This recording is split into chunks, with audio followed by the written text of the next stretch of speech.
Kami turut mencermati calon Presiden Anies Baswedan yang mengomentari pernyataan Menko Kemaritiman dan Investasi Luhut Binsar Panjaitan yang bilang pengkritik pemerintah dengan sebutan jelek untuk pindah dari Indonesia.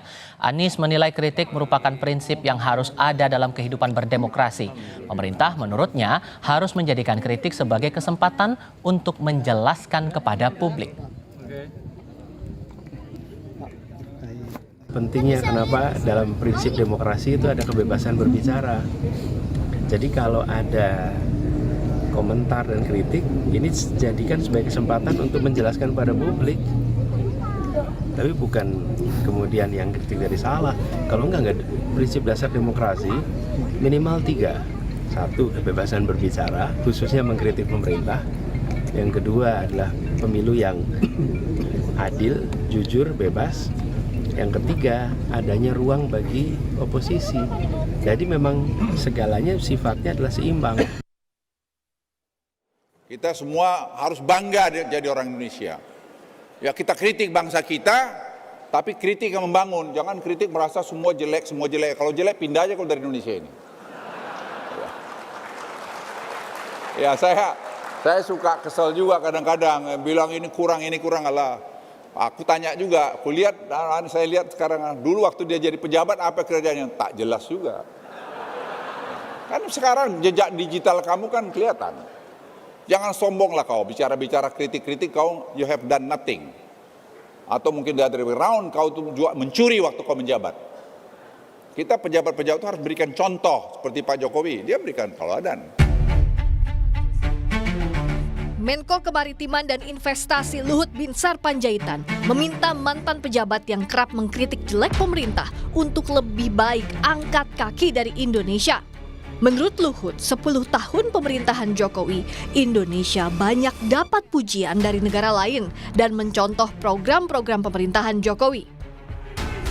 Soal kritik terhadap pemerintah, pakar hukum tata negara Bivitri Susanti menyindir ada praktik pembungkaman kritik di era pemerintahan Jokowi. Menurut pakar hukum tata negara itu, demokrasi yang baik justru demokrasi yang gaduh.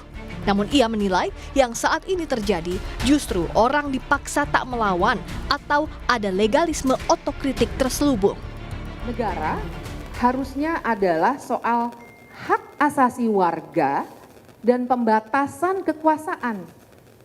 Bukan soal pasal-pasal dalam hukum, bukan soal angka kemenangan dalam pemilu, tapi soal hak warga dan pembatasan kekuasaan. Makanya demokrasi akan selalu gaduh. Demokrasi yang baik adalah demokrasi yang gaduh. Demokrasi yang terlalu tenang, menurut saya adalah otokratisme yang terselubung. Karena orang-orang dilarang melawan, orang-orang dilarang mengkritik. Bagaimana kritik terhadap kekuasaan, pembatasan terhadap kekuasaan melalui lembaga-lembaga negara sebenarnya sedang dimatikan. Makanya namanya otokratik, sebenarnya otokratisme yang didukung oleh legalisme. Karena kita diajarkan di kampus-kampus, di sekolah-sekolah untuk takluk buta terhadap hukum.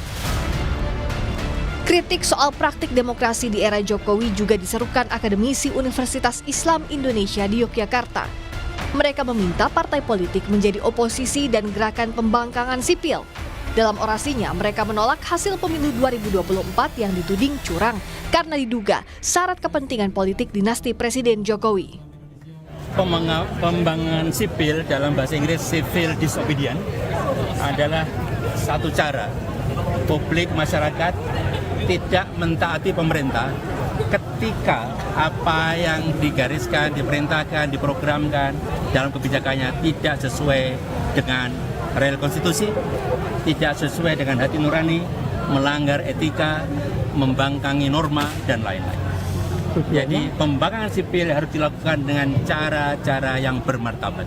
Memberikan pesan bahwa ada masalah besar, dan semoga pesan itu menjadi pemantik untuk mengubah kebijakan, kembali kepada etika, kembali kepada konstitusi, dan menempatkan rakyat pada pemegang kedaulatan rakyat tertinggi. Kritik merupakan konsekuensi dalam kehidupan demokrasi. Prinsip inilah yang harus dijaga dalam pemerintahan negara demokrasi.